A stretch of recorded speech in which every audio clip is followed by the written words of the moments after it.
Ever sent money online and something just glitched? Imagine Alice opens her Finbank app to send $50 to a friend. She hits send, the app stutters, and she gets a weird error. Later, she notices $50 left her account, but her friend never got it. In that moment, Alice is thinking, where did my money go? Data inconsistency strikes again. It's a relatable little nightmare for anyone who's seen a transaction go wrong. And we all have. Welcome to Finbank's data disaster. Behind the scenes, Finbank's transfer action spans multiple microservices.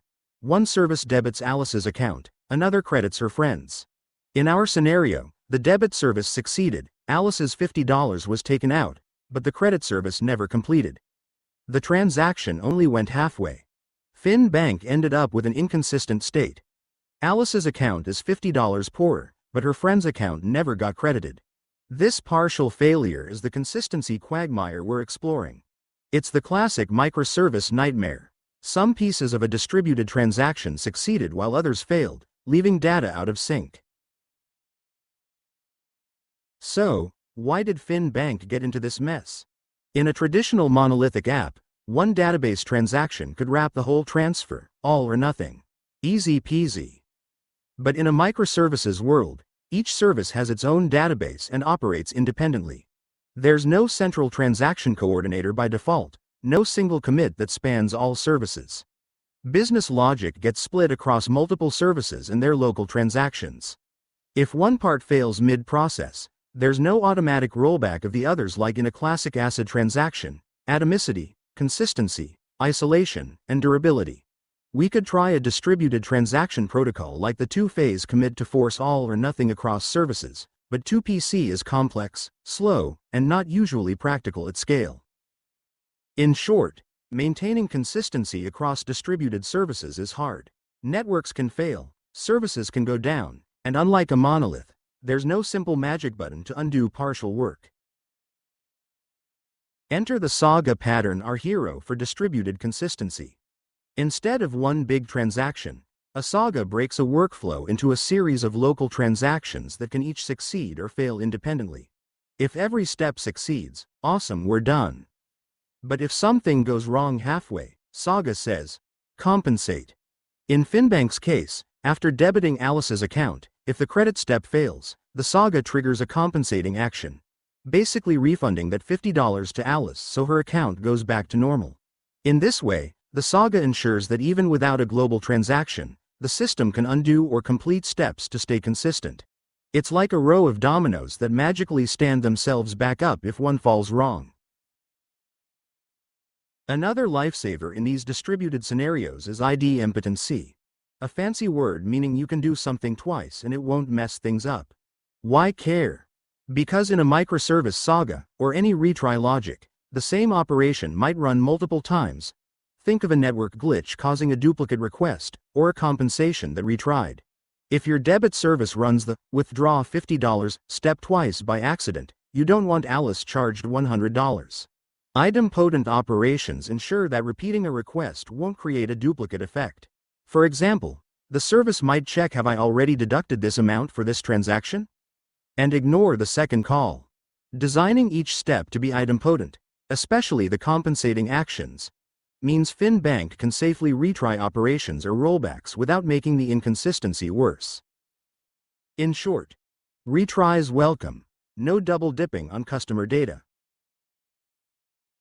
Next, we have eventual consistency. In a perfect world, all parts of the system agree instantly. But in distributed systems, we often settle for eventually agreeing, and that's okay. It means services might have temporary disagreements in state, but they converge to the same state given a bit of time. Finbank can use this to its advantage. One service might update immediately while another, say, a reporting service, updates a few seconds later via an event. For a brief moment, things aren't in sync. Perhaps Alice's app shows her refund, while a secondary system hasn't caught up yet. But we designed the system so these inconsistencies resolve quickly. The key is setting expectations. Instant global consistency is usually off the table, but if changes propagate and reconcile fast, users won't be left in the lurch.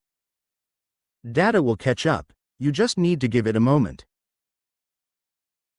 Another tip: designate a single source of truth for critical data. In Finbank's case, the accounts service could be the ultimate authority on account balances. That means whenever money moves, the accounts services database is the one that must be correct. Other services, say, transaction history or notifications, might keep their own copies of data, but they treat the accounts service as the master record. And, if there's any discrepancy, the source of truth wins. This avoids having different services each thinking they have the right balance. One authoritative ledger, and all updates flow from it via events. So even if there's a hiccup, you have a clear single authority to reconcile the data.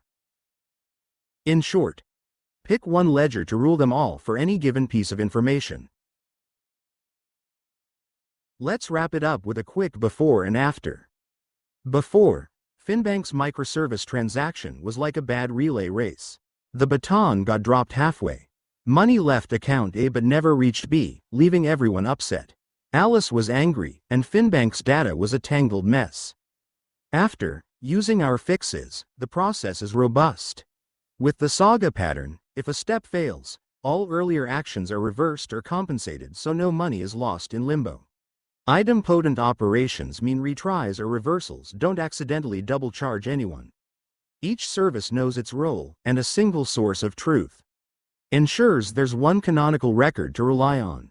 The result: account A and B end up consistent whether the transfer ultimately succeeds or not, and Alice either gets a successful transfer or her $50 back. We've turned a quagmire into a controlled process. Data is consistent and our customer is happy. In this second episode of our Data Disaster series, we navigated the consistency quagmire and came out alive. The takeaways? Distributed transactions are hard, but patterns like Saga give us a safety net. Compensating transactions can roll back partial failures, and making actions idempotent ensures retries won't hurt. Embracing eventual consistency, when appropriate, lets our systems bend without breaking, and having a clear source of truth for important data keeps everyone on the same page. The microservices world will always have the occasional surprise or failure, but with these practices, we can handle them safely and keep our users' trust. Thank you for watching. Stay tuned for the next data disaster, and how to avoid it, in our Microservices Best Practices series. Until next time, happy coding and may your transactions always end consistently.